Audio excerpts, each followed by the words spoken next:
Pine Avenue, हर जगह पे नाम सुन रहे हैं यार, pine Avenue, future of Lahore, नया लाहौर, ये लाहौर।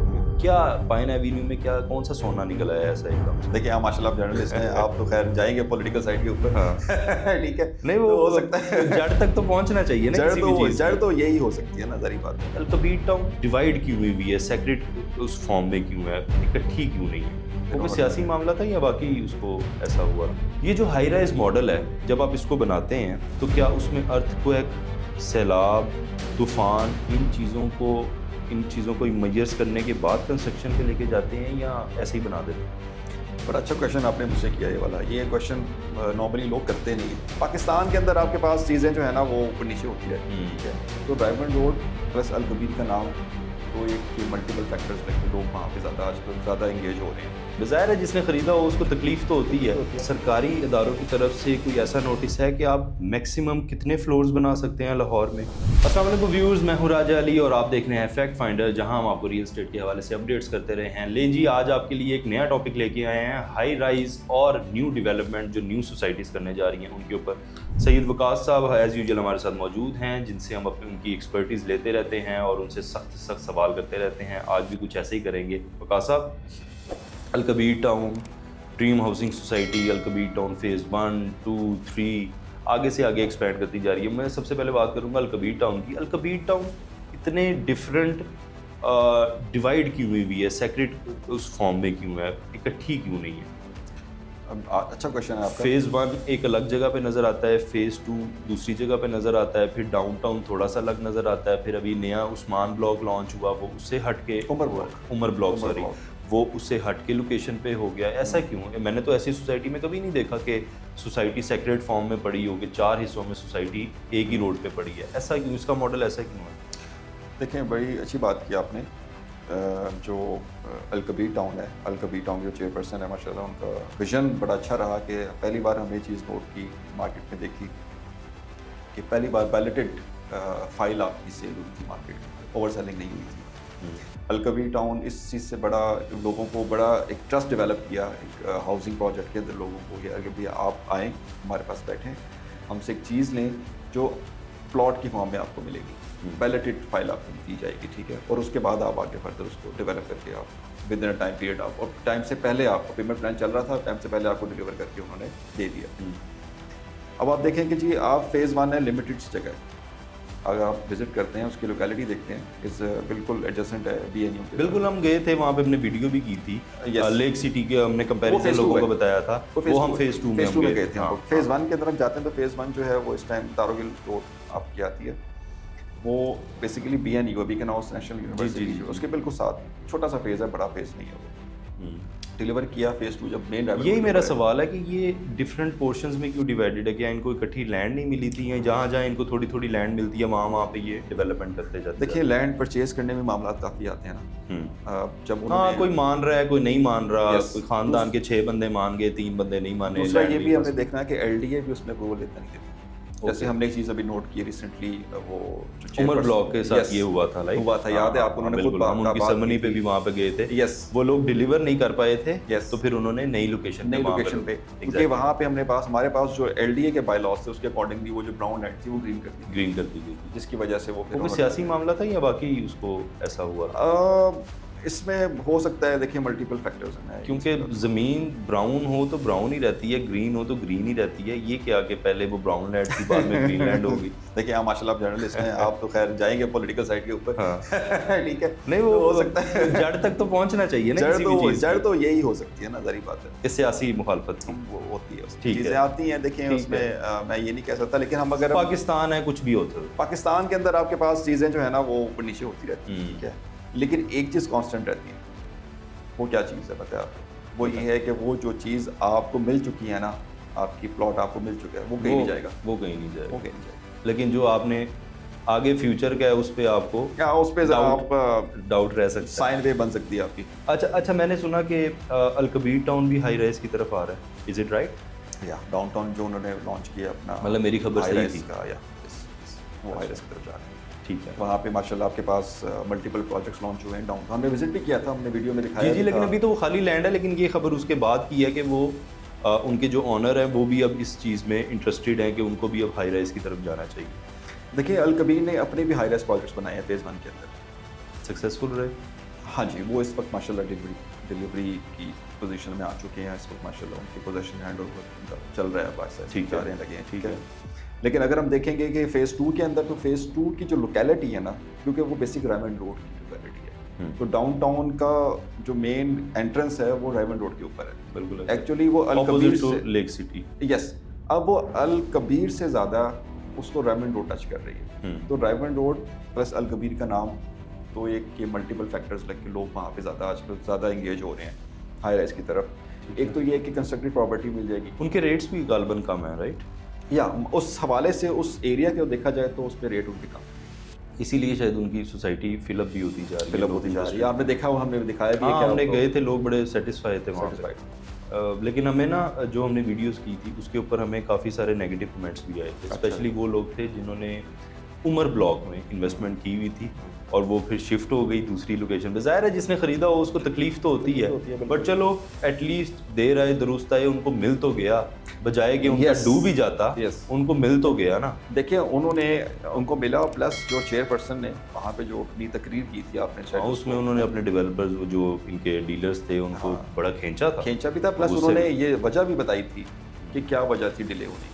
और हमने अगर इस लोकेलिटी पे लिया तो वो जो लोकेलिटी पे आपका रेट बनना था वो रेट आपका बेहतर रेट बन गया इस लोकेलिटी पे, तो उन्होंने इसकी प्रॉपर आपको वहाँ पे तौजीह पेश की थी। अच्छा, मुझे आप बार बार हाई राइज का जिक्र करते हैं, मुझे ये बताएं 8 अक्टूबर 2025 में ज़ल्ज़ला आया था, 2005 में सॉरी, तो तकरीबन 7.6 की जो है ना उस वक्त एवरेज थी उस वक्त ज़ल्ज़ला जब आया था, अर्थक्वेक आया था, और उसमें इस्लामाबाद के मारगला टावर्स जो है वो गिर गए थे, आपको याद हो, जिसके अंदर गालबन कोई 70 से 72 लोगों की डेथ भी हो गई हाई राइज की वजह से। ये जो हाई राइज मॉडल है, जब आप इसको बनाते हैं तो क्या उसमें अर्थक्वेक, सैलाब, तूफ़ान, इन चीज़ों को इमेजर्स करने के बाद कंस्ट्रक्शन पे लेके जाते हैं या ऐसे ही बना देते हैं?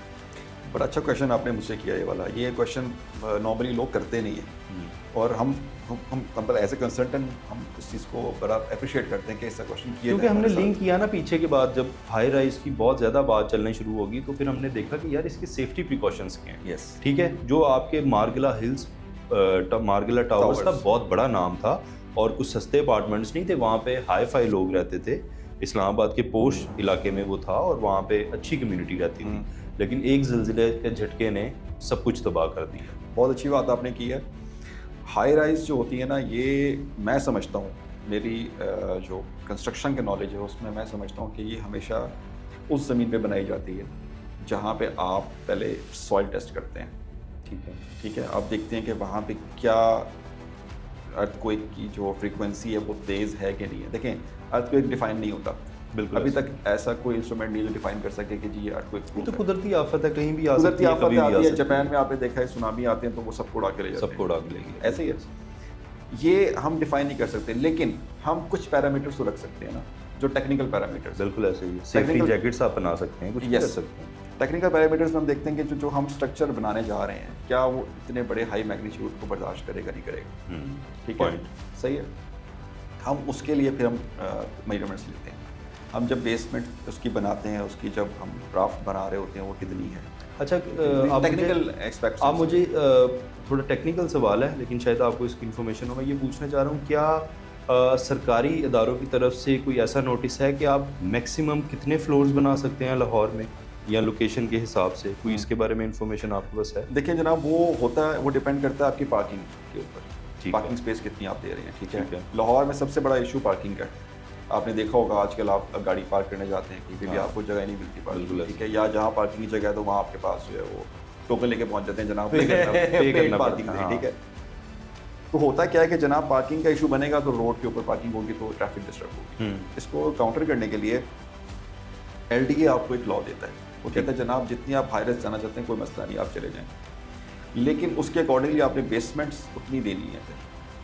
ठीक है, उसके रेशो के मुताबिक, मतलब उन्होंने पैरामीटर्स दिए हुए हैं कि आप कितने फ्लोर्स रख सकते हैं, कितनी बेसमेंट आपने निकालनी है। अच्छा, ठीक हो गया। एक और मैं सवाल करना चाहूँगा, पाइन एवेन्यू, हर जगह पे नाम सुन रहे हैं यार, pine Avenue, future of Lahore, नया लाहौर, ये लाहौर, और वहाँ पे बहुत सारे प्रोजेक्ट्स भी लग रहे हैं। मेरे ख्याल से जितनी हाइप है ना, इतने प्रोजेक्ट्स वहाँ पर मौजूद नहीं है। क्या पाइन एवेन्यू में क्या कौन सा सोना निकला है ऐसा एकदम से? मैं समझता हूँ मेरा इसमें इख्तलाफ है ज़रा मार्केट से थोड़ा सा। कैसे? मैं एज ए कंसल्टेंट अगर चीज़ को नोट करता हूँ, पाइन एवेन्यू को जो चीज़ हाइक कर गई है या उसका नाम जिसने कहते हैं कि मार्केट में फैला दिया है, वो लेक सिटी है। राइट। जो लेक सिटी के कमर्शियल डेवलप हुआ है, लेकिन डोंट यू थिंक कि उसमें बैरियर डीएचए का भी कंसर्न है? क्योंकि डीएचए आ गया, डीएचए रैबर था, वो उसकी वजह से डेवलपमेंट आ गई, ब्रांड्स वहाँ पर आ गए, तो इसकी हाइप की वजह से पाइन एवेन्यू को मजीद प्लस पॉइंट हो गया। देखिए डीएचए का होना भी एक प्लस पॉइंट होता है उस लोकेलिटी, बहुत बड़ा प्लस पॉइंट होता है क्योंकि सारे ब्रांड्स वहाँ पे डेफिनेट सी बात। लेकिन आप ये अगर नोट करें तो अगर हम डीएचए से आगे जाते हैं तो एक ड्रेन आता है, ड्रेन को क्रॉस करते हैं तो ईडन आबाद आ जाता है। बिल्कुल ठीक आता है। अब ईडन आबाद तो इतना ज़्यादा हाइप नहीं था ना, वही लोकेलिटी, वो तो तबाहकुन सोसाइटी थी, वो तो फ्लॉप थी बुरी तरह। मुझे याद है अच्छी तरह कि ये रोड वलेंशिया टाउन तक हिट था। यस, वलेंशिया टाउन के राउंड अबाउट के बाद आगे ये डेड सोसाइटी कंसीडर होती थी कि आगे इडनाबाद है और रहबर सोसाइटी है, ये तो फिर डीएचए रहबर वहाँ पर आ गया। उसको उन्होंने फेज 12 डिक्लेयर कर दिया तो उसकी हाइप बन गई और उसकी हाइप की वजह से आगे की भी कैबिन में एक ज़माने में बड़ा अच्छा प्रोजेक्ट, बड़ा अच्छा प्रॉब्लम्स क्रिएट हुए उसके अंदर। हाँ, आपने देखा कि वहाँ पे आके मान ली वो फिर वो जो डेवलपमेंट थी वो भी रुक गई और लोगों को नुकसान हुआ। ठीक है, फिर नया बाई उन्होंने रिकवर करा दिया। ठीक है, बात क्या है कि बात हम जो चीज़ नोट करते हैं, देखिए रिंग रोड का वहाँ पे इंटरचेंज मौजूद है पाइन एवेन्यू के ऊपर। बिल्कुल है। ठीक है, वो एक्चुअली लेक सिटी इंटरचेंज भी कहलाता है। ओके, ठीक है, मैं समझता हूँ कि पाइन एवेन्यू को प्रमोट करने में या आज जो हमें नज़र आ रहा है उसमें सबसे बड़ा हाथ इस वक्त लेक सिटी का अपना है। जाहिर है वो मिड वे है ना, आपने वहाँ से गुजर के लेक सिटी में जाना है। लेकिन हम अगर पीछे से भी आते हैं ना, मतलब हम फ्रॉम वलेंशिया, लेकिन it's just like barrier town. जैसे ठोकर न्याज बेग से आप बैरियर टाउन जाते थे, ऑलमोस्ट 16 से 17 किलोमीटर का ये रास्ता बनता था ऑलमोस्ट। ठीक है, ठोकर से बैरियर टाउन का, और बीच में सारा जो है वो जमीनें बेआबान पड़ी हुई थी, खाली पड़ी हुई थी, और सामने कुछ भी नहीं। अब वहाँ पे हर सोसाइटी वहाँ पर लॉन्च हो गई। अजमीर टाउन आ गया, पीएनडी आ गई, कनाल बाग आ गई। उन सोसाइटीज़ ने बैरियर टाउन की वजह से पैसा कमा लिया। ऐसे ही है। और पाइन एवेन्यू के बीच में अब दो फैक्टर आ रहे हैं। राइवन रोड से आप निकले, आप सीधा आगे वलेंशिया टाउन, वो हिट था रोड। ठीक है, वहाँ से आगे फिर डीएचए रैबर था, वो डेवलप हुआ, और वहाँ से आगे का जो पोर्शन था वो लेक सिटी था। ये जो बीच के 3 रूट्स थे, ये इन सोसाइटियों की वजह से हिट हो गए। इनकी चांदी सोना बन गई। तो अब आप देखें पाइन एवेन्यू के अंदर आपके पास जो है वो, अभी आपने आजकल नोट किया होगा कि इत्तेहाद टाउन जो है अपना, वो भी अपने कमर्शियल्स लॉन्च कर रहा है। रिसेंटली आपको बता रहा हूँ मार्केट के अंदर एक चीज़ चल रही है, वो की अच्छी चीज़ है। इत्तेहाद बड़ा अच्छा नाम है मार्केट का, अच्छा ग्रुप है, बड़ा नाम है और डिलीवर किया लोगों को। महंगा ज़रूर है लेकिन अच्छा है, डेफिनेट। तो अब बात क्या है कि हम ये देख रहे हैं कि एक्चुअली पाइन एवेन्यू से आगे जो है ना, हम अब नेक्स्ट स्ट्रक्चरल रोड को भी देखेंगे। आपके शायद नॉलेज में बात होगी, जिया बग्गा एक रोड थी जहाँ लोग जाना पसंद नहीं करते थे किसी ज़माने में कि यार मैंने इस पे वीडियो भी बनाई है। तकरीबन जितने बड़े नाम है ना, बड़े बड़े प्रॉपर्टी टाइकून्स, उन्होंने वहाँ पर ज़मीनें खरीदना शुरू कर दी। किसी ने 5000 कनाल का सौदा कर लिया, किसी ने 4000 कनाल का। यानी कि आने वाला टाइम है। और मेरे ख्याल से कि जो लेक सिटी वाली रोड है उसको भी वहाँ जिया बग्गा के साथ डायरेक्टली लिंक किया जाएगा। एक स्ट्रक्चर रोड नहीं निकालेंगे, वो ठीक है। और उस रोड के साथ जो है आपकी जो सोसाइटी, इसमें स्पेशली एलडीएस सिटी, फिर आपका इत्तेहाद फेज 2, उसके लिंक जो हमारे पास रोड्स आ रहे हैं, जिसमें हमारे पास आपकी पार्क एवेन्यू भी आती है। पार्क एवेन्यू सबसे पुराना प्रोजेक्ट है, उसका हमने काफ़ी काम किया है और वो अच्छी सोसाइटी है वो। तो उसका भी डिलीवर सोसाइटी है, जारी बात है, उन्होंने डिलीवर किया है, तो आज वहाँ पे लोग रह भी रहे हैं। तो वो सारे कनेक्ट हो जाएंगे उस स्ट्रक्चर रोड के साथ। अच्छा, मैं तो अपना एनालिसिस इस वीडियो पे ना पहले बना के दे चुका हूँ ऑलरेडी कि जिया बग्गा जो रोड जाएगा ना, सही, वो फ्यूचर ऑफ लाहौर है और वहाँ पर बड़ा ठीक ठाक आपको गेन मिल सकता है अगर आप इन्वेस्ट करें आज। तो आप अपना एनालिसिस बताएं जिया। मैं समझता हूँ कि जिया बग्गा रोड फ्यूचर का वाकई अच्छा रोड है, क्योंकि उसके पीछे जो प्रोजेक्ट्स लग रहे हैं, जो बड़े नाम आ रहे हैं। क्योंकि पाइन एवेन्यू तो ख़त्म हो गया। पाइन एवेन्यू मेरे ख्याल से ना, पाइन एवेन्यू की एक हाइप जरूर थी। पाइन एवेन्यू पे मैं समझता हूँ कि वहाँ पे अब कमर्शियल हब को बनेगा तो बनेगा, otherwise residential point of view से मैं समझता हूँ तो कमर्शियल हब भी मेरे से वो टारगेट भी कमर्शियल हब भी टारगेट हो रहा है। लेकिन बात पता क्या आपकी, देखें एक फ्लो रोड है, उसमें फ्लो चल रहा है, ट्रैफिक का फ्लो है। ठीक है, अब वर्टिकल भी वहाँ प्रोजेक्ट्स मौजूद हैं, वर्टिकल 1 वर्टिकल 2 के नाम से, वहाँ पे आपने बिल्कुल, ब्रांड्स भी बिल्कुल, देखे हैं, बिल्कुल। बिल्कुल ऑफिसेज मौजूद हैं, एक्सपेक्टेशंस आ गया, आर्केडियन कैफे आ गया, ये सारी कभी चीज़ें आ गया। मौजूद हैं। आप फूड मार्केट देखी जाए ना तो सारी की सारी वो फूड स्ट्रीट ही बनती जा रही है, बनती लेक जा सिटी रही से है। चलती हाँ, जाती है exactly, और exactly। कपिल वो जा रही है आगे, ठीक है। लेक सिटी का डाउनटाउन भी सारा का सारा फूड मार्केट बन फूड गया। स्ट्रीट बन गई है, ठीक है। मैं ये समझता हूँ कि आगे पाइन एवेन्यू के अंदर ना जो कमर्शियल हब है वो कामयाब होगा, ओके, ठीक है। ऑफिसेज कामयाब होंगे, कमर्शियल आउटलेट्स कामयाब हो जाएंगे, ठीक है, इन फ्यूचर। लेकिन इन अदर वर्ड्स मैं समझता हूँ कि जो पैच है ना दरमियान में ईडनाबाद वाला, वो भी शायद फ्यूचर में ये सारा कमर्शियल ही कन्वर्ट हो जाएगा। रेजिडेंशियल जो मामला है ना वो पीछे की तरफ निकल आएंगे। तो ये कहना कि pine Avenue is the only road जो अब हमारे लिए बड़ी अच्छी एक फ्रूटफुल रहेगी, हो सकती है, लेकिन मेरे नज़दीक ज़्यादा नहीं है। यानी कि आप ये कह रहे हैं कि अगर आपने इन्वेस्टमेंट करनी है तो आप कमर्शियल्स में करें, रेजिडेंशियल्स आहिस्ता आहिस्ता पीछे चले जाएंगे। और ये मेरे ख्याल से पूरे लाहौर का ये स्ट्रक्चर होता है कि फ्रंट पे कमर्शियल और रेजिडेंशियल जो है वो पीछे जाते जाते। पाइन से ज़्यादा मेरे ख्याल से जो नई स्ट्रक्चर रोड निकलने जा रही है ना, वहाँ इन्वेस्टमेंट करनी है। वो कौन सी रोड है? वो जो आपको मैंने बताया जी अबगर एल डी सिटी से जी अबगर से निकल जी अबगर है कि वो जी एक्चुअली अबगर। पीछे से आ रही है, एल डी सिटी से निकल रही है वो सेंट्रल रोड, ठीक है।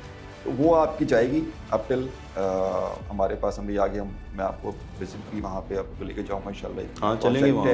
अल हमरा टाउन के हवाले से ठीक है। डिस्कशन करेंगे ये इंशाल्लाह। कहाँ पे है जी? ये जनाब आ रही है आपकी इस वक्त जो हमारे पास यूसीपी ओके, और हमारे पास उसके साथ पीसी से यार फेस अच्छा, यूनियन टाउन जहाँ पर बन रहा है उसके नहीं नहीं आसपास। पीसी से यार फेस ये हमारे पास अच्छा। चलिए एक्सपो की जो रोड आ रही है ना, तो सर्कल तो वही है ना? वही सर्कल यूनियन है। टाउन से थोड़ा सा जरा हमारे पास जरा पीछे हो जाता है थोड़ा सा, ठीक है, लोकेशन वही बनती है, रोड्स को भी टच करेगा, ठीक है।